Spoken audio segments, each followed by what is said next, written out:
Hello and welcome to today's video on implicit differentiation. So, to start out this, I just have a practice problem I'd like us to work out. It's not about implicit differentiation, but it's about the chain rule. The chain rule is highly important for implicit differentiation. So, we will start out by taking the derivative with respect to x of this function. So we get d theta dx. Well, we first take the derivative of the most outside function, which in this case is sine of x. So we will get cosine. And the argument still remains the same. Cotangent of x squared. Now we need to multiply this by the derivative of the inside. Well, the derivative of the first function is 1, so we just get cotangent of x squared plus x times by the derivative of cotangent, which is negative cosecant squared of x squared. And now, because there's also this x squared, we need times by the derivative of this inside, which is 2x. So for our answer, we get d theta dx is equal to cosine of x times by cotangent of x squared times by, in a lot of parentheses here, cotangent x squared minus 2x squared cosecant squared of x squared. And that would be our answer. So most of the time, whenever we're given functions, we are given them in the form of y is equal to f of x. So it's something like y is equal to the square root of x plus 3 or something like that. However, sometimes we don't have functions in this form. We will oftentimes see that we have implicitly defined functions for like a circle. Now you may recall that a graph of a circle is y squared plus x squared is equal to 1. Well, if we wanted to take the derivative of this with the tools that we would have right now, we would get two separate derivatives. That is less than ideal. So there's actually a method we can use to find these derivatives. And here I just have a few little examples of what these implicit functions look like. So they don't match your normal criteria for a function, whereas they don't pass the horizontal line test, but you can break them down into these components of like 1 plus x squared or negative square root of 1 minus x squared. But that's two separate functions, and we wouldn't want to take the derivative twice. That'd also make it more difficult. So how do we take a derivative of an implicit function? Well, it's all about the chain rule.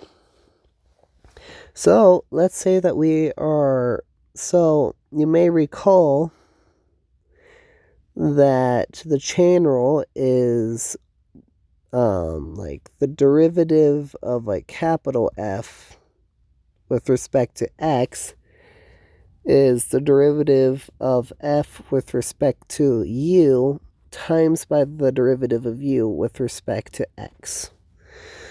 Well, what we know with all of these functions, y is always a function of x. We may not know what that function is, but we do know that y is a function of x.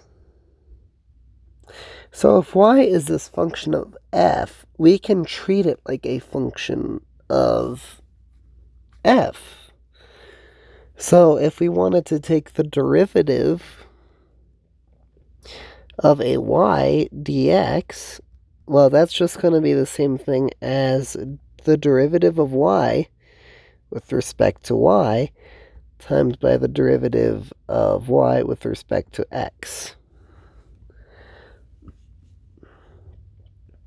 So what this really works out to be, the derivative of y with respect to y is 1, and that's just dy dx. Now let's say that we had a y squared is equal to f of x. Well, we will take the derivative. So if we wanted to take the derivative of y squared, we would say d over dx, and we would apply the chain rule. So we take the derivative of y squared with respect to y times by the derivative of y with respect to x. So our answer is going to be 2y times by dy dx. So I think this really works a lot better with a lot more example problems. So I've got 3 laid out for us here. So remember that y is a function of x. So this is a product rule derivative. So we take the derivative of the first, which is 2x, times by y, plus, well, plus the first times by the derivative of the second. Well, the derivative of y with respect to y, that is just 1. But the derivative of y with respect to x, that's dy dx. Plus, and this is another product rule, the derivative of y, as I just said, with respect to x is just dy dx, times by the second, which is sine of x, plus y times by the derivative of sine is cosine of x is equal to 0. So now what do we do? Well, we need to get these dy dx's by themselves. So we're going to move anything without a dy dx to the other side. So we're going to get x squared dy dx plus sine x dy dx is equal to 2xy plus y cosine, minus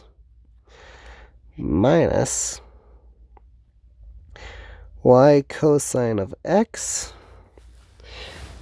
Now we're going to factor out a dy dx from this left side, so we get dy dx times by x squared plus sine of x is equal to negative 2xy minus y cosine of x. Divide that over, so we get our dy dx is equal to negative 2xy minus y cosine x all over x squared plus sine x. All right, and that would be your answer. And now any point that's on the curve up here, which there will be a lot of them, this function's going to look very strange. But any point that's on that curve, you can plug in and find its slope using this function. But you need to have the y, the x, and the y coordinate. For this next following one, I'm going to erase some stuff and make some space. All right, delete. And I suppose move. Okay, so for this next derivative, we start out by taking the derivative of the outside, or this is a quotient rule. So we start out by taking the derivative of the outer of the top function, which in this case is cosine of x. Which is going to be negative sine of xy times by the derivative of this inside function. Well, the derivative of x with respect to x, that's just 1, so we get times by y, plus x times by the derivative of y with respect to y, that's just 1, times by the derivative with y with respect to x, well, that's y prime.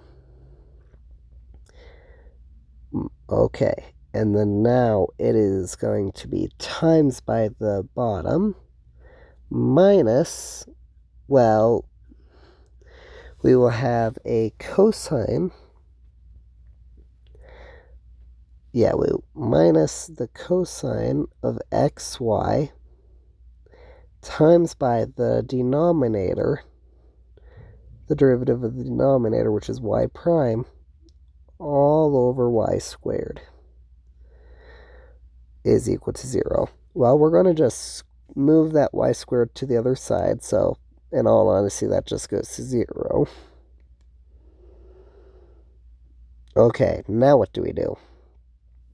Well, we need to expand this function out, which kind of sucks, but we have to. So we are going to get negative y sine of xy minus xy prime sine of xy, and that's also, yeah, there we go. That should be a y squared, and there should be another y in there. Minus cosine of xy, y prime, is equal to 0. We need to add this y squared sine x to the other side. So we are going to get y squared sine of xy. And we can now get rid of this over here on the left. Then we factor out the y prime, so we get a y prime times by a negative xy sine of xy minus a cosine of xy is equal to y squared sine of xy. Well, now what do? We need to factor out the y prime. Oh wait, we did. So now we just have to divide that over to the other side. So we get y prime is equal to y squared sine of xy all over negative xy sine of xy minus cosine of xy. And that would be our final answer. Alright, let's do a bit of cleanup. Alrighty, for this last function, this one is a bit easier in my opinion than the rest, but we're going to start out by actually simplifying this a small bit. So we get e to the xy is equal to our x squared minus our x cubed. Now we are going to take the derivative with respect to x. The derivative of e to the x times by, or e to the xy, well, that's going to be e to the xy times by the product of the two. So we get the derivative of the first, which is 1, so we just get y, plus x times by y prime, because the derivative of y with respect to x is y prime, is equal to 3x squared, or actually no, I lied, 2x minus 3x squared. Now what do? We expand out this left side. So we get y e to the xy plus xy prime e to the xy is equal to 2x minus 3x squared. Subtract over anything without a y prime. So we get x, and we're just going to say y prime is on the outside of this. Y prime x e to the xy is equal to 2x minus 3x squared minus y e to the xy. Divide the final, divide over x times by e to the xy. So we will get 2x minus 3x squared minus y e to the e to the xy all over x e to the x y. And nothing cancels, so we just leave that as is. So another thing you can do with higher order derivatives or with implicit functions is have higher order derivatives. So what this will tell us is the concavity, or what we'll learn later on is this will tell us the concavity at a point of the function. So we are going to, of course, start out by taking the first derivative. So we'll say d over dx. Well, the derivative of 6x is just 6x to the fifth. The derivative of y to the sixth is the derivative of y to the sixth with respect to y times by the derivative of y with respect to x is equal to 0 because the derivative of constant is 0. What are we going to do with this, you may ask? Well, first things first, we're going to subtract over that negative 6x, or subtract over the 6x to the fifth. The derivative of y to the sixth with respect to y, that's the same thing as the derivative of x to the sixth with respect to x. So that's going to be the derivative. So 6y to the power of 5 times by y prime. Now what do? Now we just have to divide the 6y to the power of 5 over. So we get y prime is equal to negative 6x to the fifth over 6y to the fifth. The 6's will cancel, leaving us with a y prime of negative x to the fifth over y to the fifth. Well, we're getting close now, but this is not the derivative with respect to, this isn't the second order derivative. This is just the first order. So we're now going to take the second order derivative. So we are going to take the derivative of this function again. So we get d over dx, and this time this is a quotient.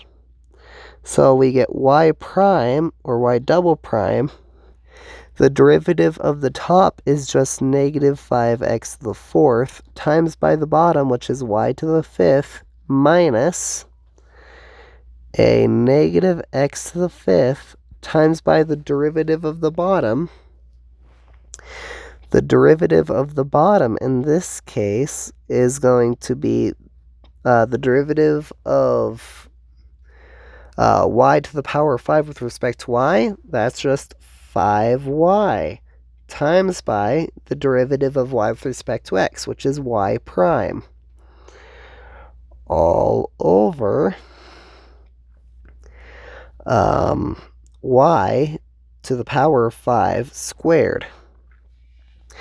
Well, one big issue we have with this is we have this y prime. We don't want y primes. So what we do is we already know what this y prime is up here. So we can plug in this y prime we can plug in this y prime for this y prime. to get our answer. So we will get y double prime is equal to negative 5x to the fourth times by y to the fifth plus x to the fifth times by 5y to the fourth, and then times that by negative x to the fifth over y to the fifth all over y to the 10th. What are we going to do with that? Well, what you'll see is we can kind of simplify this a little. So we're going to just drag this up here. So we're going to, once again, everything on this left is just going to stay the same. So it's negative 5x to the fourth times by y to the fifth plus, well, we can add the exponents of these x's.